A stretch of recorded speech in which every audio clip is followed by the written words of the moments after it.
Marty, there's too much noise going on, and I can't hear what you're saying. Okay, there's an invoice here from Lance Randall. It's a process server, it looks like. Point Management, Inc., a Florida corporation, is the plaintiff. The defendant is MIM Services, Inc., a Florida corporation. So why are we paying this bill? If it's Point Management suing MIM, what's it have to do with us? What's the amount? The amount. How much? Oh, this is a small amount, so 105, the other ones were 3,000 and 2,000. Understand something, we got very, very little discovery in this direction.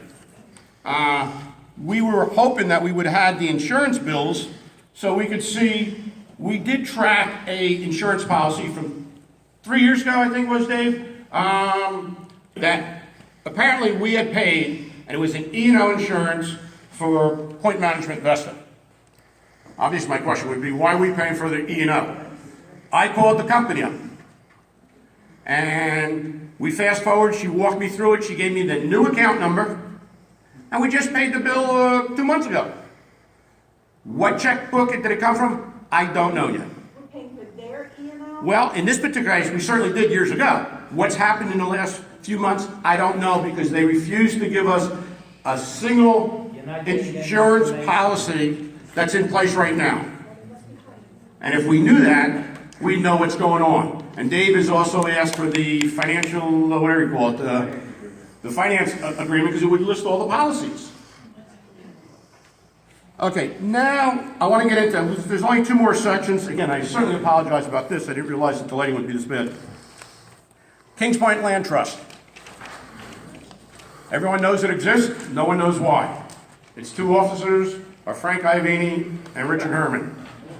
Matter of fact, the Kings Point Land Trust, even in depositions, we asked 2 of the people that we deposed, and neither of them knew what it was, and they sit on the board.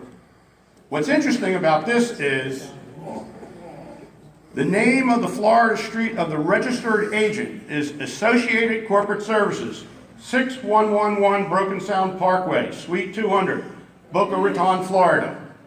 Does that address sound familiar to anyone? It's Sachs and Kaplan's address. This corporation was set up by Mr. Michael Falster, who's a partner in Sachs and Kaplan. It gets worse. Its 2 officers are Frank Iavini and Richard Herman. Remember I told you that we were given 2+ inches thick of bills from Sachs and Kaplan. I have from 2012 to March of 2016 the bills.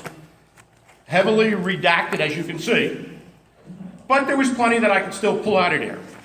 One of the things that I did find on one of the bills was Iavini and Herman actually had KPRC pay to set up this corporation and reimburse them for the filing fee, and here it is. We paid for that secret corporation, folks. I mean, the footage was unbelievable, but we actually paid for it, and we don't even know what it does. I'm sorry?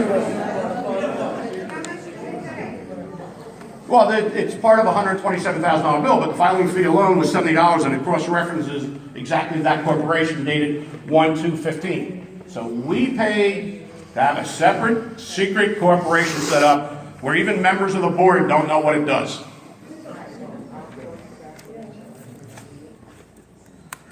And I'm just about done. I want to go over with you. This is kind of interesting stuff.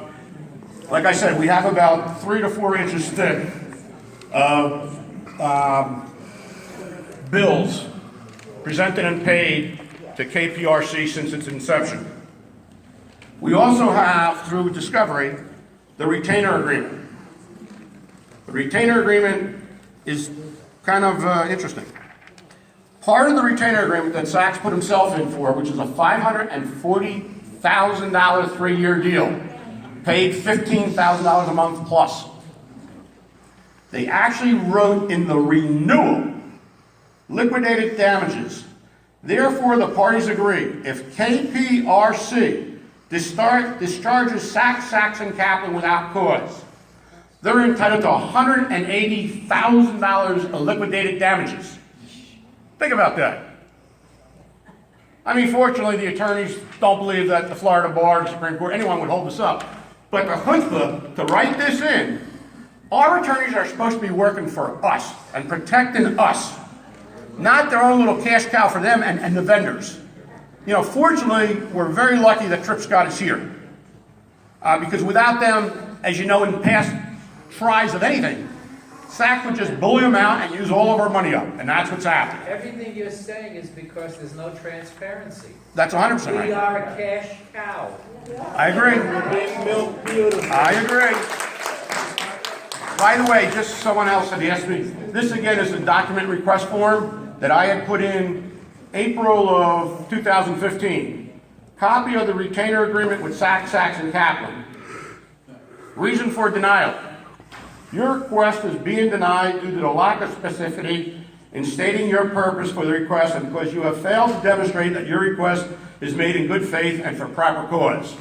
The only reason we got this is because these gentlemen here. Now, without going into, because you know most of it's redacted out, I'm just going to run through some highlights, which I wish that you could see on here, but it's going to make you want to think a little bit. First of all, this is the bill from January, February, March 2016. What the board was told, it was $97,000. It was really $127,000, which I blasted the whole community. So here's the bill. And here's one of the entrees, whatever you want. Review and respond to emails from Lisa concerning employee training and sales. Think about that. We have no employees. Exactly. We have no employees. So why is Sachs billing us when obviously this is probably a Vesta deal? I can't tell you. Lisa Mangione. She replaced my. I just found this the other day by accident. They like to say that we received the security award because everything's doing so great here. Well, in reality, according to this, telephone conversation with Lisa Mangione regarding pending litigation and operational issues. Review and revise security award application. They didn't give us an award. We went and made an application to get it. And anyone that's paying the sheriff's department, I would think, gets this award. I don't. Can't tell you.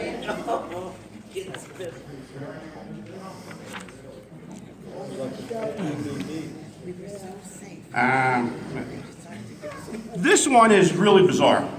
And this one everyone must listen to because we've been trying to figure it out and we haven't been able to. I don't know if Dave touched on it or not, but you know, supposedly we rented out the theater to the Spanish River Group. For what I've been told, it's like $60,000 a year for 4 years, so it's $250,000, give or take. And of course, you know, that's the reason that we built that big parking lot to satisfy them. That's cost us a lot more. But here's the problem. If you look at the budgets and you look at the financials, where is the revenue income from renting out those theaters? Where is it? Look at your financials, people. Dave studied it, I've studied it, Joanne, other people have studied it. Where is the revenue? So I found on 2/5/16, proposed theater assignment. Think about that. What does that mean? Exactly. Has the contract been assigned to a third party and we're not getting a nickel for it? I don't know. I'm a businessman. Unfortunately, this is redacted so much, but when I'm looking at this and I'm looking at budgets and I'm not showing $60,000 a year coming in for our theater, it doesn't exist, and I'm saying, have they assigned this contract out? I don't know yet. We're going to find out. The evidence, in my opinion only, certainly seems like it is, because the money's not showing up anywhere. There's another one too, communication number 2 and send to Lisa. Review proposed assignment of, and it's crossed out, lease and original lease. This sounds to me like we're doing the same thing with something else. I have to tell you, this all reminds me of a movie. Travolta was in, and when they did ship it to him, they shipped him a truckload of information. all at once. Well, that's what they did here. You know, they sent us 7,000 pages. Most of the stuff was worthless. A lot of it was the insurance policies, 2012, 13, 14, but nothing for 15 and 16. They sent me every single news and review. As a matter of fact, I told the guys at Tripp Scott, don't waste your time looking at this garbage. I'll go through it. Don't run up bills. And 99% of it was just burying us. That's exactly right. There's a few more to analyze documentation, review. Here it is again, review, revise, assignment, and assumption of license agreement. Don't know what that is. Again, analyze, file, document regarding assignment and assumption of agreement. Okay, we get You get the message. we get it, we get it. What about that dummy corporation? I'm sorry? The dummy corporation? Which one? Kings Point Land Trust? Yeah. What did they do? No one knows. They won't tell us. And members on the board don't know. But we paid for it. You know what? I'm just really, I think you got the idea. Again, this was all about not character assassinating anyone, not mentioning even names. This is for you to see the evidence, which I've tried year in and year out. You're the jury. Make your own decisions. But if you see these contracts, and they're so grossly overpriced, and you see this kind of nonsense going on, I think any reasonable person could say, you know what, we really do need a receiver in here to clean up the mess. It's been 25 years. And by the way, we are not suing for money, period. Now this $127,000 is January, February, March. Can you imagine what April, May, and June is? How much money are they gonna, they've never even made a phone call and said, why don't we sit down and work this out? Why did we lose $300,000 on Peter Dunbar's documents, which would have solved the whole problem? They've decided to fight to the death, and yet when you discuss or you talk to people on the board, they don't blame them. They don't know, they don't get it. I don't know what the problem is, but they're scared to death to stand up and fight for us. That's for sure. On that said, I'm going to take a couple of questions, and I'm going to let Matt, okay? Go ahead, Dave. Two things. Number one, I don't know if anybody knows at this point that we're getting a $15 a month increase. Yes, next year, everyone's getting a $15 increase from the board. 1560.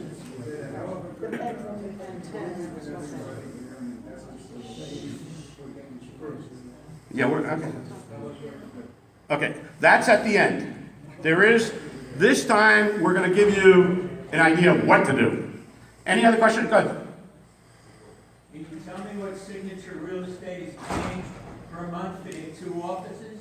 Well, that's the other thing. That's a good question. When I ran the office, it was about $2,200 a month as a consultant for Continental or Prime.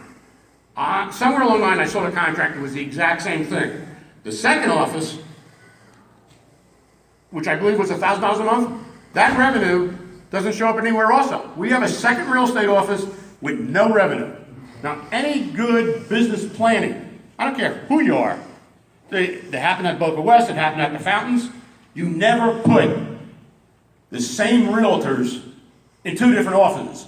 Have another one. Competition is good. It will give us better service. But to put these people in the second one, and then we can't even find where the revenue is, makes absolutely no sense whatsoever. Anyone else? I'm sorry. So the sunshine law just skims right over us. It's, yes, I mean, that's how they're acting. They're acting without transparency. Pardon me?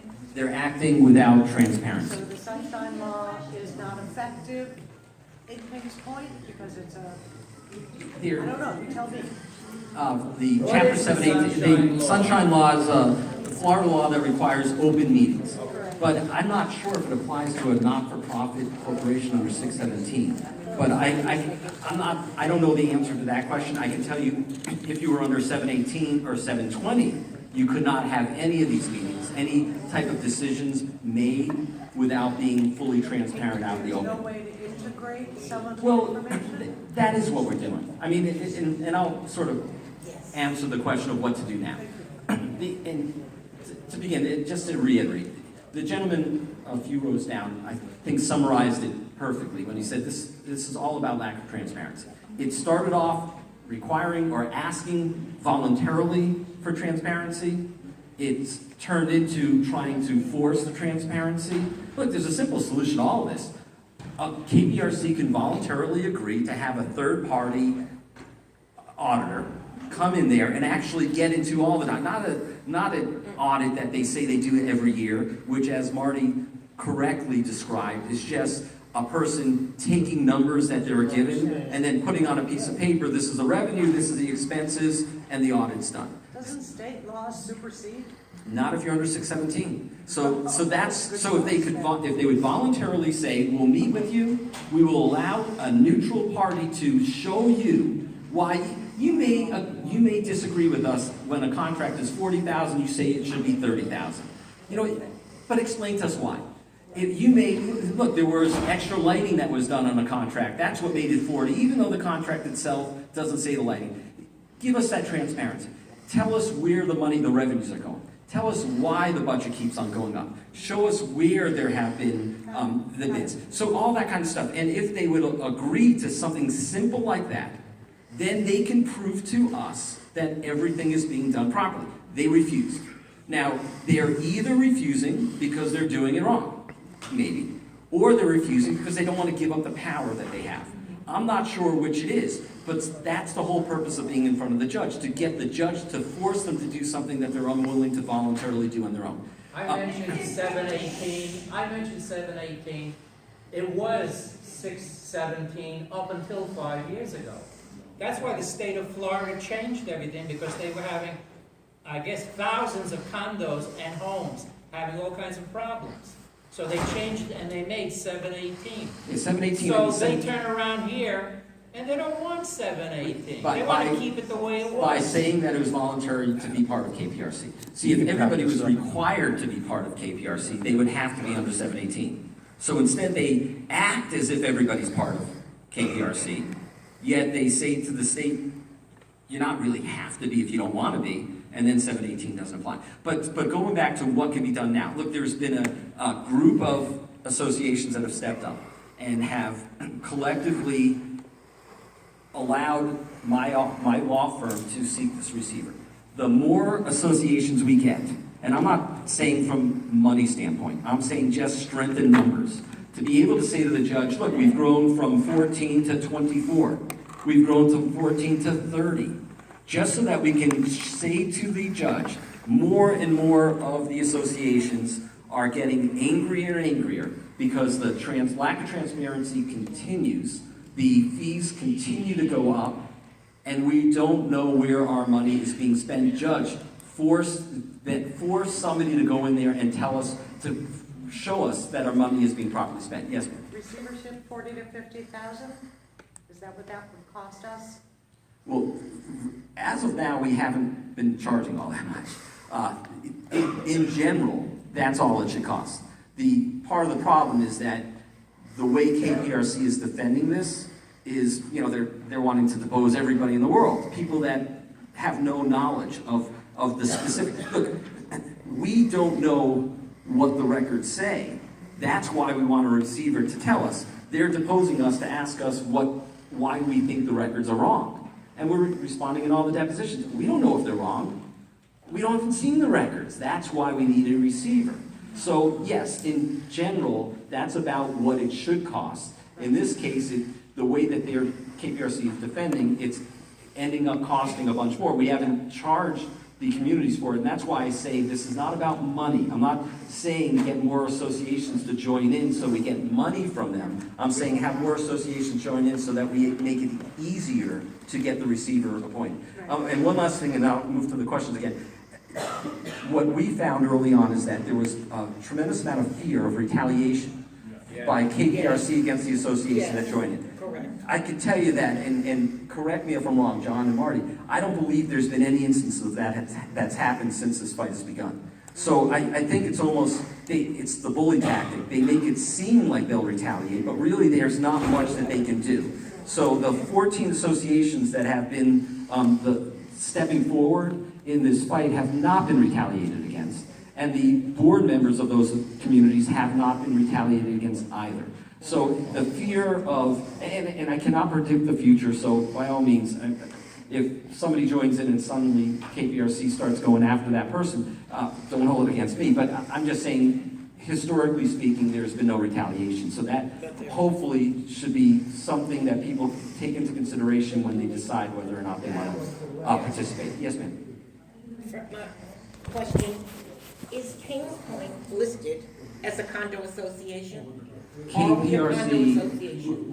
what happens is when you create an entity, you create it under Florida law. Yes. And KPRC is a Florida corporation, or is it a little like? Corporation, but are we a Not condo part- association? no. We're not listed, so we are not recognized as a condo association. And not only that, KPRC filed something with the Bureau of Condominium Right. to get to disclose to the Bureau of Condominium that Yes. because it's voluntary for the 91 communities to join Yes. and non-Kings Point residents participate, Right. that they should not be considered a condo association, and the Bureau of Which Condominium then means agreed. we're not eligible to any other rules. None of the protections. No, with no protection at all. Correct. Secondly, why can't we have a forensic accountant go in to take care of it? The question is, why can't we have a forensic accountant go? And that's what we're trying to get the court to allow. Yes. And it's a company. The company has to agree to allow the forensic accountant. In my opinion, if you're not doing anything wrong, have the forensic accountant go in and show everybody you're not doing anything wrong. They're refusing to speak to us about that. Yes, ma'am. Do other communities like Century Village and Boca run the same way we're running? I've never seen a community run the way you're running. Okay. They're all condo associations or HOAs. Now, in fairness, the documents are for those communities. What makes Kings Point unique is two things. The obvious thing is how it's being run now. But the other thing that makes it unique is that I truly believe there was a flaw in the documents that were recorded 40 years ago. And instead of setting out 40 years ago what happens once the developer is paid off, so that there was a transition into what would happen, and what would happen would be what everybody does. Master association that's under 718 or 720 that oversees the rec area. The documents were silent on it. So it created the opportunity for somebody to do what I think is the traditional thing, which is hire Peter Dunbar and establish a new association that oversees the rec area, or to do what I think is the wrong thing, which is create KPRC as an entity that's not governed by these statutes and act in a non-transparent way. And so because of the uniqueness in the documents, it gave the opportunity for a setup that is, I've never seen anywhere else. Yes, ma'am. I'll go next. I know that there's clubs, many of them, not clubs, the classes that were held were discontinued because the people who were giving them had to get insurance. If we have all these insurance policies at Kings Point, I don't understand why an individual has to get his own insurance to run the class. This was ridiculous. So now we have clubs. They're no longer classes, they're clubs. And the people who are running them, there are very few of them. We've lost many, many, many of our classes. And I think it's very, very bad. I can just tell you again, I'll sort of answer the way I answered the lady before. It is fairly typical to require somebody that's teaching a class, having a class, have their own insurance, because although the association, or in this case KPRC, would have their own policy, if a claim is made, you don't want it to be made against your own policy, because that can cause your premiums to go up. And that's why you say to a vendor that comes in, somebody that's running the class, have your own policy, so that the claim is made against their policy. So they can save 5 and 10 cents. Well, And charge $100. Yeah, and I'm just saying that's traditionally how it's done. Where I live, that's how we do it. Hire instead of the individual, hire people, because they said if they hire somebody, maybe that person has their own. Look, yeah, the management part, the decision part, we don't have the answers to because of lack of transparency. But I promise this lady here. Since you're so open with everything, I'm curious what your fees have been this year, last year, since you've started this. And is it still 14 associations, and could you name them again, because I know a lot of people don't know. I gotta be a little careful because there's attorney-client privileges and all that. I can tell you that we have not charged anything more than what we initially were paid. Which which is, It was, I think, $12,000 total. but that I know. I think $12,000 total. So is that only 12 associations or? about- No, there were 14 associations altogether. And they are, Uh, Yeah, they're on the, it's on the complaint. On the complaint for the receivership, all 14 are okay, listed. but if it's 12,000, I thought you said you had 14 associations. Not everybody paid $1,000. Correct. And we were one of So that the total of the 14 was payments were $12,000. And that's all you charge them? That is all we charge. If someone asked you to divulge this, why would you want to tell anybody here who they are? Well, it's on the public records. There's, It's on a public record. yeah, so it's something that's on the public records, I have no problem divulging, but there may be a question that I just can't answer because of an attorney-client privilege. But who the 14 are, it's listed on the complaint for the receivership. Yes, sir. Who and why brought in the sheriff's department onto this property? That was stupid. I'm not sure. And again, our Do goal. you know there are squad cars coming from outside that are not assigned here, handing out summonses because you're going over the speed limit? And again, the purpose, and I'm not suggesting that's good or bad. The speed limit is 25 in the state road. Yeah, 'cause the purpose. They should have never raised the speed limit. Excuse me. The purpose of today's meeting was strictly about presenting you, the jury, with a bunch of facts. And then if you had some questions from Matthew from a legal point of view, great. It's certainly not about us challenging the management decisions that have been taking place. That's for a different day. That's not for today. Today is you saw evidence. You saw evidence. You believe it or you don't. It's real. They gave it to us. You've seen flyers all about Marty Coates doesn't have evidence. If you leave here today and you say Marty Coates is full of baloney and he doesn't have evidence, I'm assuming that you slept through this meeting. That's all I can do. But that side, I hope that you learned something. I hope you understand a little bit more how Kings Point, we'll get back to you, how Kings Point is running, why the 14 of us were courageous enough to do what we did. There are a tremendous amount of people that want to join us that are part of multi-condo associations and their president won't allow. However, we do have some forms here that individuals can now sign and mail to Trip Scott to be presented to the judge, and they basically said, Your Honor, we would like you to grant this receiver for a couple of reasons. Most important is, none of it, well, there's two forms. One of them says, we ratified something, we don't know what we ratified. Why would any of you agree to make yourself a Class B citizen? Why would you? Doesn't make sense. Why would you agree for escalating $100,000 raises every single year for the management firm for the next 6 years on a 5-year contract? Why would you agree to that? Maybe, and I'm assuming most of you, since I know a lot of you, somehow, maybe you signed it because you weren't fully informed. Maybe your management firm kind of twisted it a little bit. But that doesn't mean it has to go on like this forever. We have a form that you can sign as an individual or as a president of your association, asking the judge, we need help. No one makes 1 penny off this thing. I don't make a penny off I this. hate to ask you this, but who chooses the judge? It's a rotate, listen, so far, and I've heard this argument, so far, the judge has repeatedly ruled in our favor. Not all judges, believe me, Trip Scott is a very quality, fine firm.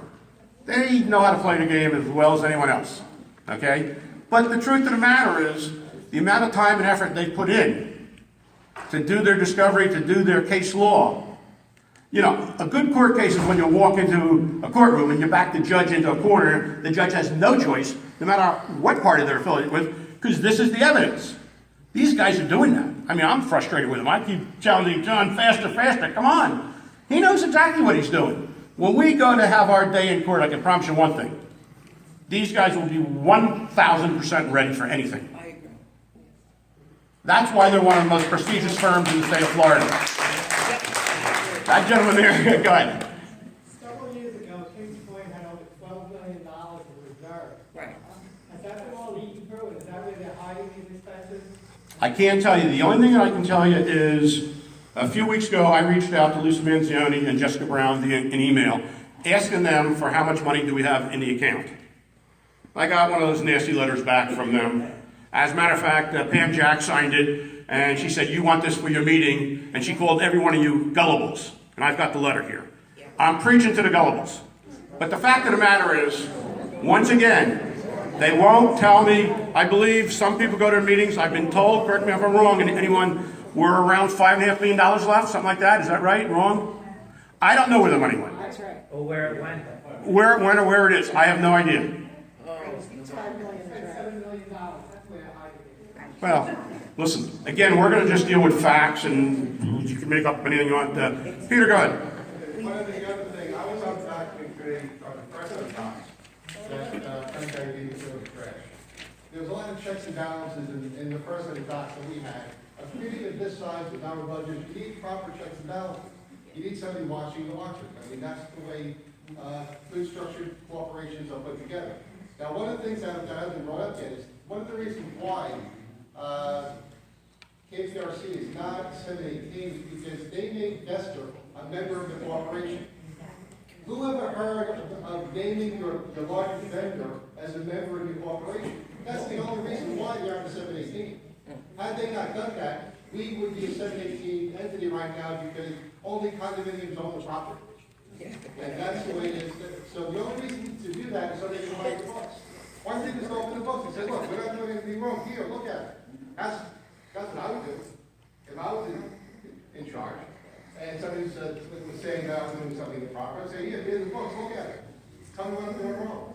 They're doing it. They're actually hiding it. Just to let everyone know also, and everyone knows, one of my email addresses, I love Kings Point at AOL. If anyone wants a copy of anything that we discussed today, send me an email. You want to see the contracts, you want to see anything you want, I'll be more than happy to send it. Yes. Okay, we got to wrap up as a matter of fact, because we're going to be, fire away. Yes, I think that with all the snowbirds coming back, that we should hold another meeting, there's a lot of bonus coming back, that they would be available to listen to. The snowbirds are great. They're big supporters of ours. Actually, the annual meeting, a lot of people, myself as the president, always thought they always hold it when the snowbirds are gone. But the truth of the matter is, I'd like to have another one, but I'm only going to have one if we could achieve something. We've achieved a lot today. You've been educated. I'm hoping, to be honest with you, that come November, December, possibly, we will have scheduled our motion for a hearing. Possibly. But if you want these people also to sign up, they need to. Well, they're on my blast